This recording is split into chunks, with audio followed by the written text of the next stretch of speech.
country in 1945. I was here as a war correspondent when the Americans came over to accept the surrender of Jap troops below the 38th parallel.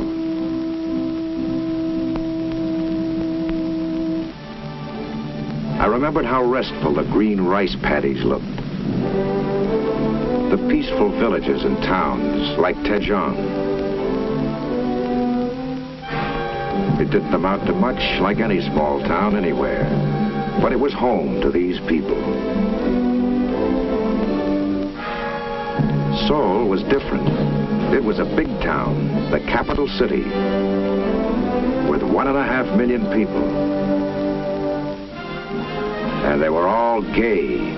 Seoul was celebrating freedom after 40 years of Jap rule, of Russian interference under the Tsars, and centuries of Chinese domination.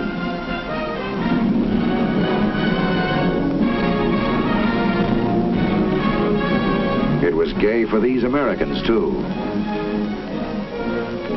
Every GI was a symbol of liberation to the natives.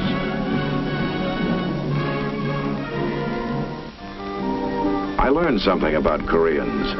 I learned that these people, so remote from us, strange even to their fellow Asiatics, were simple human beings who wanted to live in peace and independence.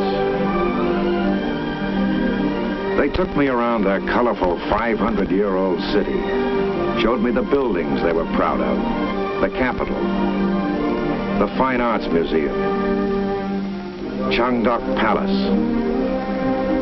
Deok-su, the Chosen Bank building. It was a city of scenes, an oriental blend of the ancient and modern. I remembered it all when I came back to Korea 5 years later, again as a war correspondent, again with American and other United Nations troops bringing liberation. I was glad I remembered because so much of it was gone. The towns, the public buildings, the people destroyed by war. This time the liberation had to be fought for, bitterly, heartbreaking. This time there was no celebration and no gaiety. Tanks, not floats, paraded in the streets. And the air was filled with bullets, not confetti.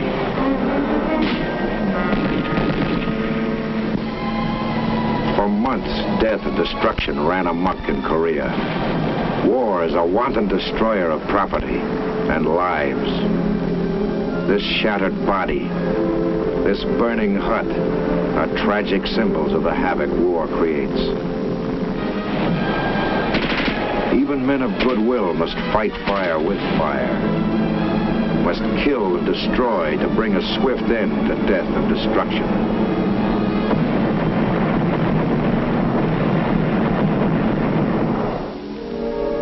Our soldiers learned early, however, that in this battle there were terror and savagery. These were their comrades in arms, prisoners of the communists, shot with their hands tied behind their backs near Wegwan. This was Tejon, when our counterattacking forces breaking out of their Pusan bridgehead retook the town, what there was of it. Tejon was razed, leveled, for Manila or Warsaw. These men, women, and children were not killed accidentally in the heat of battle. They were murdered, cold-bloodedly, deliberately. Butchered to spread terror, to warn the survivors that if you didn't let the communist monster swallow you alive, he'd rather have you dead. The horror of Tejon was only a pale reflection of Seoul, where a great city, the heart of a nation, was ravaged. Brilliant leadership and the hammer blows of a great fighting team, the Navy, Air Force, Army, and Marines, working with with other United Nations forces, had snapped the spine of the North Korean aggressor. The enemy was paralyzed. But communist fanaticism was determined that if it must perish, it would destroy what it could. Devouring these brave men. Slaughtering the innocent. Ruining, wrecking, laying waste. The public buildings that served as the nerve center of this capital city were gutted shells scooped out by fire and explosion. The factories became funeral pyres of this poverty-stricken people's hard-won hopes for economic betterment. These ashes were our receipt for the hundreds of millions of dollars, the years of patient teaching of industrial techniques we had lavished here.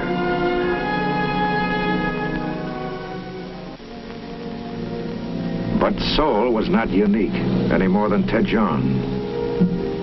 Our troops advancing from north and south found that only the place names were different. At Wonju, Cheongju,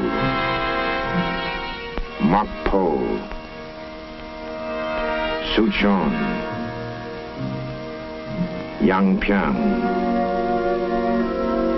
burning farms, shattered homes, blasted shops, and everywhere lay the murdered dead.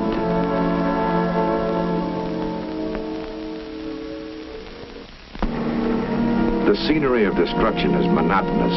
Atrocity stories keep repeating themselves. How can I tell you? What can I show you of the 10,000 human beings slaughtered in Seoul? Perhaps it isn't exactly 10,000. Perhaps the total figure right now is approximate, if that makes any difference.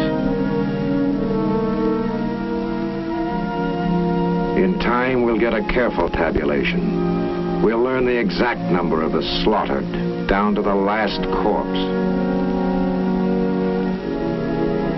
Of course, some atrocities will not be counted at all, because they were perpetrated on the living.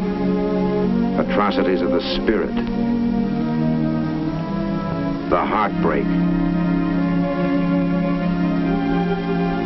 The shattered families.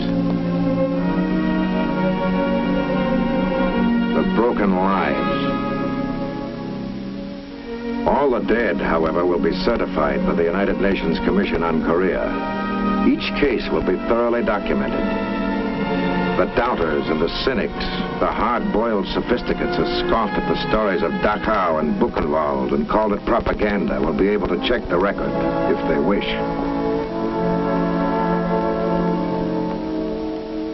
The slayers of our soldier dead, 1 out of every 20 Americans were killed as prisoners of war, will be remorselessly tracked down wherever possible and brought to judgment. But what of the greatest atrocity of all, the instigation of this wanton war? What of the cynical murderers who ordered it? What penalty for them? This need never have been. These honored dead need never have sacrificed their lives for American honor and good faith.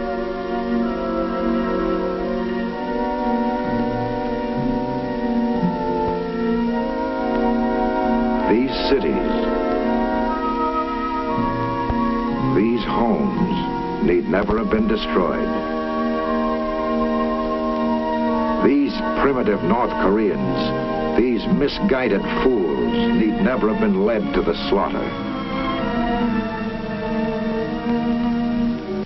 Their minds and emotions set ablaze by false promises and giant lies, perverted by those who would make all mankind their dupes in their lust for world control.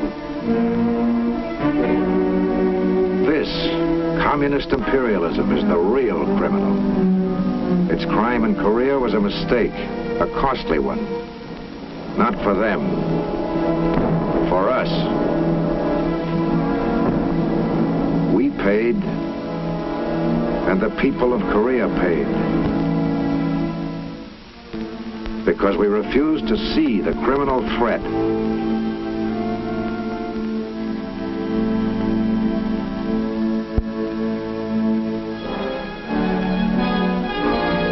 Boldness, skill, and fighting heart defeated the threat in Korea.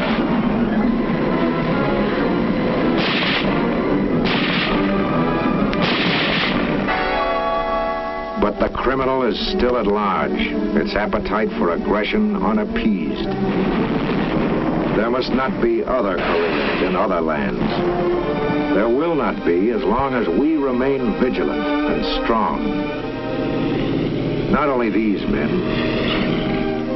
but all of us, the civilian, the citizen, the worker, and taxpayer. The cost will not be small. Liberty is never cheap. The price we pay will be bargain insurance, however, if it prevents more of this. Let us not forget this, for our sake as well as for the rest of the world's. If we value our lives, our homes, and our freedom, let us remember the crime of Korea.